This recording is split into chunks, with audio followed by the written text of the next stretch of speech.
সাধারণত একটা পিৎজা বানাতে লম্বা একটা সময় কেটে যায়, কিন্তু খেতে লাগে মাত্র 2-3 কামড়। মানে প্রত্যেকটা স্লাইস 2-3 কামড়েই শেষ হয়ে যায়। দ্যাটস ওয়াই আমি অলওয়েজ চিন্তা করি যে এইসব রেসিপি বাসায় ট্রাই না করে দোকান থেকে কিনে খাওয়া বেটার। বাট এটাও কথা সত্যি, ঘরের যদি বানান তাহলে একটার দাম দিয়ে 3-4টা খেতে পারবেন। তাছাড়া এর থেকে মানসম্মত এবং স্বাস্থ্যসম্মত খাবার তো আর হতেই পারে না। গ্যারান্টি দিয়ে বলতে পারি, আমার এই পিৎজাটা যদি আপনারা বাসায় একবার ট্রাই করেন, একদম চিজ ছাড়া পুরো পারফেক্ট চিজের মতো স্বাদ লাগবে। এবং এই রেসিপিটা এত বেশি মজা হয় এই যে ঘরের সবাই অনেক বেশি পছন্দ করে। আপনার বাসায় চিজ বা ওভেন না থাকলেও আপনি পারফেক্ট এই পিৎজাটা বানাতে পারবেন। তো চলেন শুরু করে দিয়ে আজকের প্রসেস। গতকালকে বাজারে গিয়ে 10 টাকা একটা ক্যাপসিকাম পেয়েছিলাম, তো কিনে নিয়ে আসলাম। তারপর হচ্ছে একটা টমেটো নিয়েছি। ক্যাপসিকামটা আমি আমার মন মতো শেপ দিয়ে কেটেছি। আর এখানে হচ্ছে মুরগির ব্রেস্ট পিস আছে, তাছাড়া এখানে গাজর কুচি করে নিয়েছি, পেঁয়াজ ছিল। সো ব্রেস্ট পিসটাকে আমি টুকরো করে কেটে এখন এটাকে ম্যারিনেশনের জন্য আমি এখানে গুঁড়ামরিচ, একটু সয়া সস, একটু টমেটো সস, একটু ম্যাগি মশলা আর একটু লবণ এই জাস্ট ইউজ করেছি। এগুলো দিয়ে আমি এখন সুন্দর করে এটাকে মেখে রাখবো। এটাকে বেশি মাখতে হবে না, জাস্ট একটুখানি মেখে রেখে সাইডে আমি এখন কড়াইতে একটু তেল দিয়ে দিয়েছি। আর এই তেলের ভেতরে আমি একটা মাংস দিয়ে আগে ট্রাই করলাম এটা লেগে যায় নাকি, যেহেতু এটা নতুন কড়াই। তো যেহেতু লেগে যাচ্ছে এটাকে আমি ফ্রাইং প্যানে করব, মানে পুরোনো ফ্রাইং প্যানে, যাতে করে এটা না লাগে, কারণ এটাকে একদম পারফেক্টভাবে ভাজা ভাজা করতে হবে। সো আমি হচ্ছে এই তেলের মধ্যে এখন পেঁয়াজটা দিয়ে দিচ্ছি। অনেকে হচ্ছে কাঁচা পেঁয়াজ দেন, ওইটা করলে একদম ইজি হয়। আমি একটু কঠিন করেই করছি।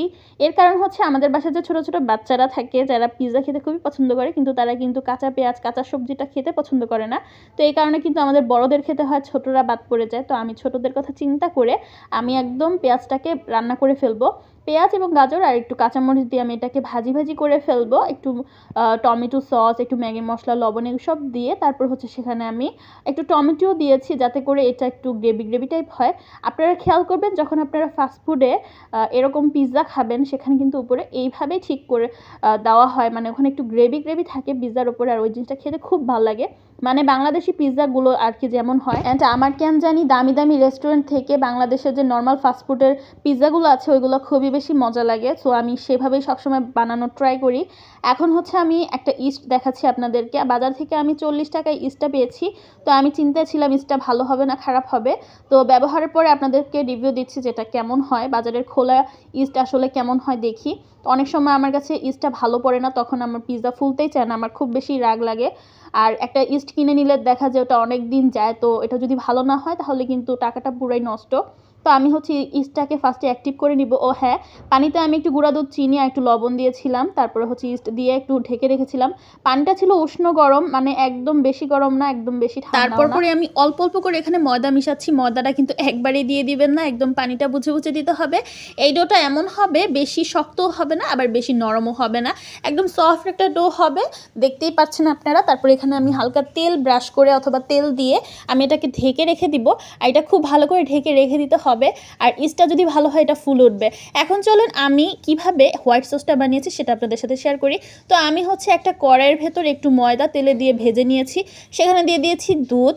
দুধটা আপনি আপনার পরিমাণ মতো দিবেন। তো আমি এখানে দুধ দিয়েছি আর এটাকে খুব ভালো করে মিক্স করতে হবে, যাতে করে এখানে কোনো প্রকার লাম্পস না থাকে। দেন আমি এখানে স্বাদ মতো লবণ, একটুখানি মরিচের গুঁড়া কালারের জন্য, একটুখানি ম্যাগি মশলা আর একটুখানি চিনি, এই সব কিছু একসাথে অ্যাড করে সুন্দর করে এটাকে মিক্স করে নিব। আর আপনাদের বাসায় গোলমরিচের গুঁড়া থাকলে অথবা চিলি ফ্লেক্স দেওয়ার ইচ্ছা থাকলে তাহলে দিতে পারেন, যদি আপনারা অনেক বেশি ঝালখোর হন। যেহেতু আমার বাচ্চারা খাবে এজন্য আমি ঝালটা কম দিই সবসময়।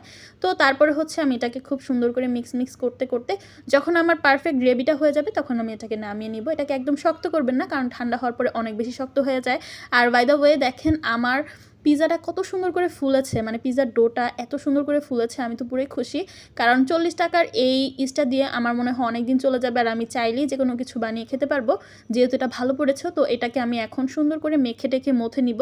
আর এটাকে হচ্ছে আমি এখন সুন্দর করে বেলে নিব। কত বড় একটা ডো হয়েছে, এখানে আধা কেজির মতো ময়দা ছিল, সব লাগেনি আর কি, যেতটুকু বেলার জন্য লাগে বাকিটুক আমি নিয়ে নিয়েছি। আমি মোট 3টা পিৎজা এটা দিয়ে বানাতে পারবো। দেখেন 3টা লেচি হয়েছে, তো এগুলোকে আমি আলাদা আলাদা করে নিচ্ছি। আর তারপরে আমি সুন্দর করে এটাকে এখন ডো করে নিব। দেখেন এটা কত বেশি সফট হয়েছে, একদমই আমার মনের মতো একটা পারফেক্ট ডো হয়েছে। এটা কিন্তু ওভেন ছাড়াও খুব সুন্দর ফুলে যাবে একটু ফ্রাইং প্যানে দিলেই। তো এটাকে হচ্ছে আমি এখন হালকা একটু বেলে নিব। এটা বেলে যদি লাভ নেই, এটা একটু পর পর খালি এই হয়ে যায়, মানে রাবারের মতো ছোট হয়ে যায়। তো এটাকে আমি বড় করে এখন বেলে তারপর তারপরে আমি পারফেক্ট একটা শেপ দিয়ে এটাকে আমি আমার পছন্দ মতো ফ্রাইং প্যান অথবা আপনারা চুলার যেই স্ট্যান্ড বসিয়ে করে ওইভাবেও করতে পারেন। আমি সবসময় ফ্রাইং প্যানে বানাই, যদিও আজকে আমি একটু পাকনামি করে চেষ্টা করছি একটু প্লেটের মধ্যে নিয়ে বানানোর জন্য। তারপরে আমাকে অনেক মুশকিল পোহাতে হয়েছে যেহেতু আমার প্লেটটা একদম প্লেন ছিল না। আপনারা চেষ্টা করবেন যদি প্লেটে বানাতে চান তাহলে প্লেন প্লেট নেবেন। আমার বাসায় কোনো প্লেন প্লেট নেই স্টিলের। তারপর হচ্ছে আমি এখানে খুব সুন্দর করে এখন এটাকে বসিয়ে দিয়েছিলাম। এখানে কাঁটা চামচ দিয়ে ছিদ্র করে দিতে হবে যাতে করে এটার ভেতরে খুব সুন্দর করে মশলাগুলো ঢুকে প্লাস রুটি বা পরোটার মতো ফুলে না ওঠে। এখন হচ্ছে এটাকে আমি খুব সুন্দর করে সাজাবো একদম মনের মাধুরী মিলিয়ে। তো সাজানোর প্রসেসটা আমার অনেক বেশি পছন্দ। দেখেন কত কিছু করার পরে স্টেপ বাই স্টেপ এখন আমি সাজাবো, তারপরে বেক করব, তারপরে খাবো। আর ভিডিওটা খুব বেশি বড় হয়ে গিয়েছে, কিচ্ছু করার নাই। এই ভিডিওটা করতে আমার মনে হয় আধা ঘন্টা সময় লেগেছে, মানে শ্যুটটা করতেই। আর রান্না করতে তো 2-3 ঘন্টা প্রসেস লেগেছেই। জাস্ট মোবাইলের ক্যামেরায় আমি 30 মিনিটের মতো শ্যুট করেছি, তারপরে সেগুলোকে কাটছিট করে আমি এই লেন্থে নিয়ে আসছি। এর থেকে কমালে আপনারা পরিপূর্ণভাবে দেখতে পারবেন না। এবং দেখতে পাচ্ছেন পর্যায়ক্রমে আমি কিভাবে এটাকে সাজিয়েছি একটা একটা করে দিয়ে। আর এইভাবে যদি ক্যাপসিকাম কাটেন এটা কিন্তু খুব ভালো করে সেদ্ধ হয়ে যায়। আমার কাছে কাঁচা কাঁচা ক্যাপসিকাম খেতে ভাল লাগে না, যাদের ভাল লাগে তারা খাবেন। তো এখন হচ্ছে আমি এটাকে মনের মাধুরী দিয়ে সাজাবো, আর এই সাজানোটা আমার কাছে বেশ ভালো লাগছিল। তো আপনারা চাইলে অনেক বেশি টমেটো সস ইউজ করতে পারেন, যেহেতু আমি পুরটা খুব বেশি দিয়েছি এজন্য আমার খুব বেশি একটা টমেটো সসের প্রয়োজন হয়নি। আমি এখানে কাঁচা টমেটোও ব্যবহার করছি। বড়দের জন্য আমি একটু স্পাইসি বেশি করেছি, আর ছোটদেরটা আমি চিলি ফ্লেক্স ইউজ করিনি যাতে করে ওদের খেতে সুবিধা হয়। সারাক্ষণ পরে আমি মাত্র 2টা রেডি করতে পেরেছি, এখনো একটা বাকি। তো আমি হচ্ছে ফার্স্টে এই 2টাকে 2 চুলায় বেক করব, তারপরে আমি আরেকটা বানিয়ে নিব। পয়েন্ট টু বি নোটেড, আমি প্রথমবারের মতো ভাবছিলাম যে একটা কড়াইয়ের ভেতর স্ট্যান্ড দিয়ে কিভাবে যে বানায় ওরা ওইভাবে বানাবো, কিন্তু আমি পুরাই ফেল হয়ে যাচ্ছিলাম প্রায়। তো আমি ফার্স্টে এটাকে প্রিহিট করে নিয়েছি, তারপরে আমি এটাকে দিয়ে দিলাম। তারপর হচ্ছে আমি ফ্রাইং প্যানেরটা একটু কম আঁচে করে দিয়ে দিয়েছি। ফ্রাইং প্যানটা ইজিলি হয়ে যাবে, আমি জানি না এটা কেমন হবে। আমি ভাবছিলাম এটা পুরো ওভেনের মতো হবে, ওই চিন্তা করে আমি আজকে এভাবে ট্রাই করছিলাম। তো প্রথমবার করলে আসলে একটু 19-20 হয়, এটা স্বাভাবিক। এটা করতে আমার অনেক ভোগান্তি পোহাতে হয়েছে। দেখেন ফ্রাইং প্যানেরটা খুব সুন্দর করে ফুলে উঠছে। আর আমি এমন ব্লগার, আমি এত কষ্ট করে বানানোর পরে এটাকে কেটে কুটে না দেখা খায়াটায় বসে আছি, বা খিদা লেগে গেছিলো এত কষ্ট করার পরে। আর দেখেন এইটা না হতেই চাচ্ছিল না, মনে হয় আমার কড়াইটা পারফেক্টভাবে হয় নাই। তো এর ধরনের ফুলে উঠছে দেখেন। আর এই যেটা আমি স্ট্যান্ডে দিয়ে করছি সেটা হচ্ছে এরকম একটু ফেটে ফেটে গিয়েছিল, মানে পারফেক্টলি হয় নাই আর কি। তারপরও এটা খাওয়ার কিন্তু একদম পারফেক্ট, খাওয়ার জন্য এত বেশি মজা হয়েছিল বলে বোঝানোর মতো না। পিৎজার ছবিটা দিয়েছি পরে অনেক আপুরাই রেসিপি চেয়েছো, তো তোমরা রেসিপিটা তো পেয়ে গেলা। আর এটা কিন্তু খেতে একদমই খারাপ না, আপনারা অবশ্যই বাসা ট্রাই করবেন। আল্লাহ হাফেজ।